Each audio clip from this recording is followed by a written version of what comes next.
George Russell has a serious, infuriating problem with his Mercedes F1 car that he claims was at its worst, making him drive slower than a Formula 2 car. Russell came away from Spa with no points because his ex-teammate Lewis Hamilton tipped him out of the race on the opening lap. But more troubling than the resulting 25 points lost to his current teammate Kimi Antonelli will be the serious Mercedes problem that blighted Russell throughout the weekend. He was well off the pace of Antonelli from Friday, where in FP2 he was a whopping 1.285 seconds off his teammate, even if Russell didn't get a fully clean run in. The gap was reduced to half a second in qualifying, with Russell third and Antonelli first, but that's a monumental gap in F1 terms, and unsustainable for Russell's title ambitions.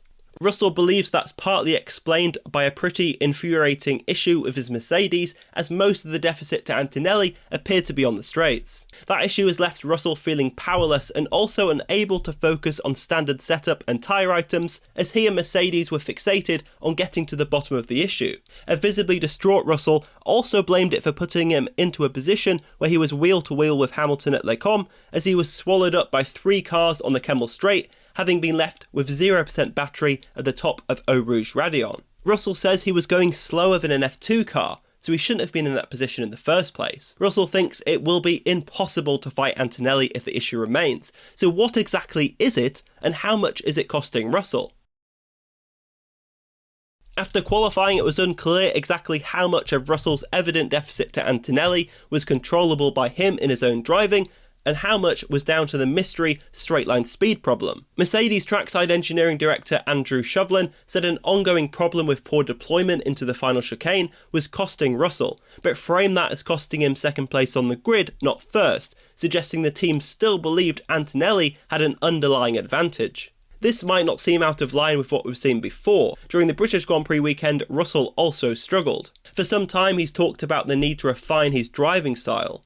That's because Antonelli's strength has been carrying speed through corners in a way that is also efficient for the harvesting and deployment demands. However, Russell has worked hard at refining his driving style to the point where Mercedes felt that in Q3 he was doing exactly what was required at Spa. This means that the 2 problems he believed had been holding him back at Silverstone and Spa have been ticked off the list, the other being brakes. That was supported by Mercedes, with Shovlin confirming a clear loss that could not be explained by driving style. The data immediately pointed to harvesting and deployment as the culprit. While Russell suggested it wasn't a power unit problem, it was clear his straight-line speed deficit was not consistently there. But it was there on his last qualifying lap, with a deficit to Antonelli that peaked at 10 km an hour. On Russell's first Q3 lap, the deployment pattern was different, and the deficit was a fraction of that, much to his confusion. Comparing his final Q3 lap to Antonelli's, there was little between them in the first sector, with Russell actually 24 thousandths of a second quicker and a similar speed trace on the run out of La Source and down the Kemmel Straight. There was a small difference at La Source, with Russell carrying more speed in, but the different compromises taken by the drivers effectively cancelled each other out. But on deployment, they were extremely close. Where Russell lost out was briefly on power on the run from Pouhon to the Fagnes right-left, then crucially in the final sector. This added up to a deficit of half a second to Antonelli. The data effectively ruled out any aerodynamic or mechanical platform problem, which pointed to something more subtle within the workings of the power unit that even took Mercedes time to understand.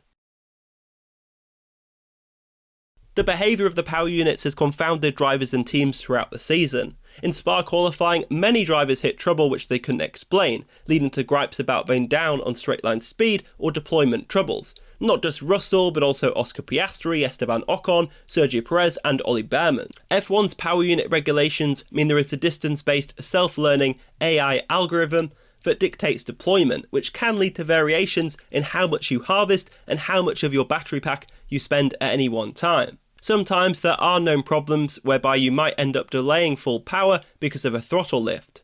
But other times, small mistakes on one lap can have a downstream effect as the AI adapts deployment for the next fast lap.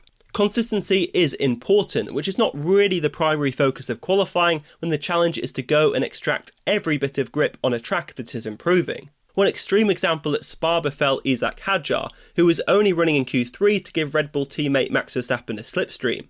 Because he had backed off to pick up Verstappen, it confused the algorithm, and on his first run he ended up with too much power, but on the second he didn't have enough, leading to Verstappen getting very close to him through the fast Blanchimont left-hander. A more conventional example is Piastri, who McLaren team principal Andrea Stella said lost time to teammate Lando Norris on the run up the hill from Stavolo through no fault of Piastri's. The minor deviation in how the power unit operates was very similar to what Russell experienced. And to underline the point, these deviations are not always within the control of the driver, or indeed easy for the teams to understand in session. That often has to wait for the deep dives on the data that are only possible after the sessions. It's also hard to find these issues before the weekend, because simulating exactly what the power units will do ahead of time is highly complex. The power units are very sensitive to real-world elements, like wind, grip, and the very human factor of what the driver actually does. But by Sunday at Spa, Mercedes made a breakthrough in understanding the source of the problems, and they weren't just affecting Russell. On Sunday morning, Mercedes team principal Toto Wolff suggested Mercedes had found the root cause of the issue, and he hoped it would be gone in the race. Of course, Russell's race only lasted a third of a lap, so it was impossible to get a read on whether the issue was resolved. But Wolff revealed after the race that the team found an issue with the deployment of Russell's power unit into the bus stop chicane, something that was costing him somewhere between 2 and 2.5 tenths in qualifying. It's really obvious when you look at the data, as Russell leaked so much time there to Antonelli on the respective final qualifying runs, as we showed you earlier. Wolff did also amusingly declare the Mercedes as the most powerful power unit on the grid, even though Red Bull has been disputing the Adewo ruling that says Red Bull, not Mercedes, has the most powerful engine. So that explains around 50% of Russell's deficit to Antonelli. But Wolff said the other 50% was down to Russell's driving. There was also a separate power unit issue on all the Mercedes cars on race day, with a deployment issue out of turn 1, the La Source hairpin. That won't have helped Russell on lap 1, where he was swallowed up by the pack. Wolff has made it clear that it's a priority for Mercedes to get on top of, because reliability problems are its main obstacle to title success right now. But it's not as if a solution to this problem will solve all of Russell's woes. Although he'll certainly want a solution for somewhere such as Monza in September, as a straight line speed deficit there would be catastrophic. Ultimately, all of this is to say there's zero doubt Antonelli is doing the best job right now. He's fully deserving of his 50-point advantage over Russell and has taken a stratospheric step in his second F1 season.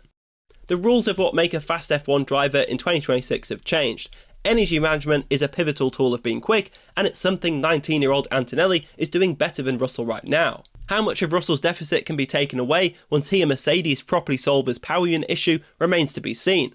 But removing both the power unit and his own driving deficit quickly will be key if Russell is to stand any chance of stopping his teammate from becoming world champion this year.